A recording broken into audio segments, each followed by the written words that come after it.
All right, folks, I got a quick read for you guys. It's a recent news article about the growing threat to our economy. And this is before we discuss what this could all mean and what I'm planning to do after reading this information to continue to protect myself and my family's personal and business finances. Fed frets about shadow banks and eyes Treasury liquidity in new report. The Federal Reserve is watching the government bond market and investment funds as rate increases ricochet through finance. The Federal Reserve warned in its twice annual report on America's financial stability that the government bond market could be primed for disruption and cautioned that financial firms that operate outside of traditional banks could increase fragility in the system. Investors have been warning that market conditions are becoming increasingly fraught 9 months into the Fed's fastest rate increase campaign since the 1980s. While the central bank is determined to push ahead with its effort to slow the economy as it tries to choke off rapid inflation, officials are keeping a careful eye on market conditions.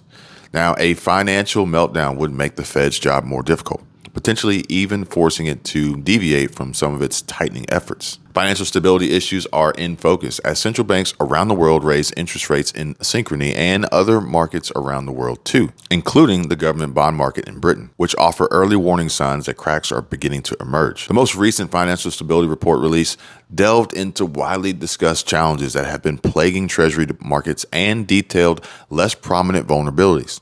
Those included elevated leverage at financial institutions beyond banks, which is often referred to as shadow banking systems. The ease of trading Treasury securities, called liquidity, has been strained in the recent months, which is making analysts and investors nervous that the market could be primed for disruption. The Fed attributed the decline in liquidity primarily to volatility in interest rates and economic uncertainty. And the report said that the continued low level of market depth means that liquidity remains more sensitive to the actions of liquidity providers that use high-frequency trading strategies to replenish the order book rapidly.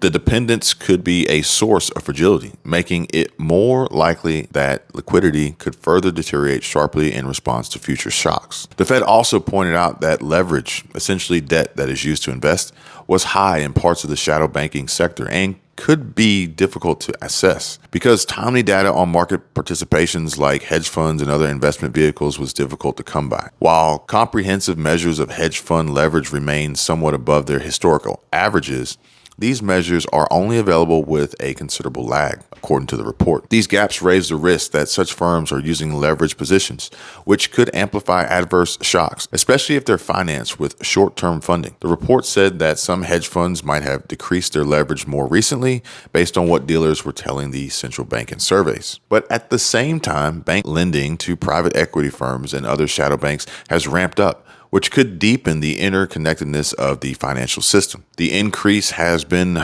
rapid in recent years, reaching a new high of almost $2 trillion in the second quarter of 2022.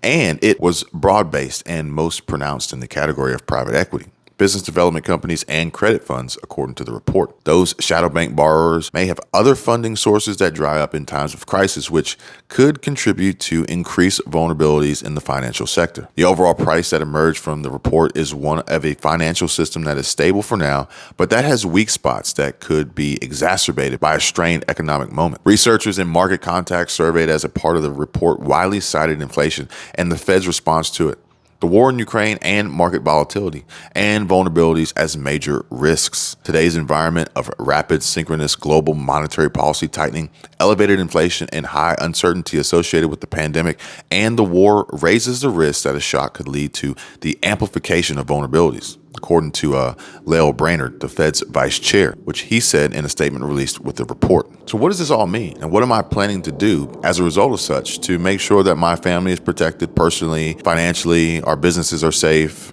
our incomes are not affected, and ultimately we can continue to earn more money, generate multiple passive income streams, and continue to dollar cost average, and see returns in our investments while getting involved in other markets, including real estate, automotive, and investing in other businesses? Well, simple. The same things that I've always been doing. I'm going to continue to grind hard. I'm going to continue to work hard. I'm going to continue to communicate and network with folks that are out there doing the things that I want to be doing too. Like-minded individuals that, all rising tides lift all ships. This is basically how our economy is changing. and it's shifting. It's a cycle. These are the warning signs that I was telling you about in previous videos. Inflation is here. We can't avoid it. The Fed is trying to fight it, but their techniques and strategies are proven to be very useless.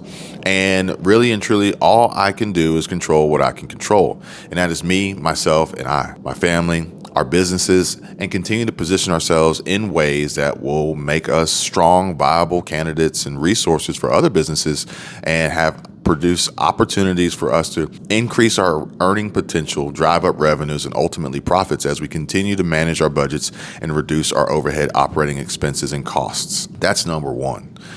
Besides that, just be smart, pay attention. Continuous education and gaining knowledge about what's going on in the economy and around the world, and being ready to jump on opportunities as they present themselves and not be left behind. Now, if you guys want to know more about this or anything else, or you just want to talk to me, links in the description. Go down there, check them out. If you would, give this video a like. I would appreciate it. Subscribe to the channel if you haven't already. You guys take care. Be safe. I'll see you on the next one. Bye.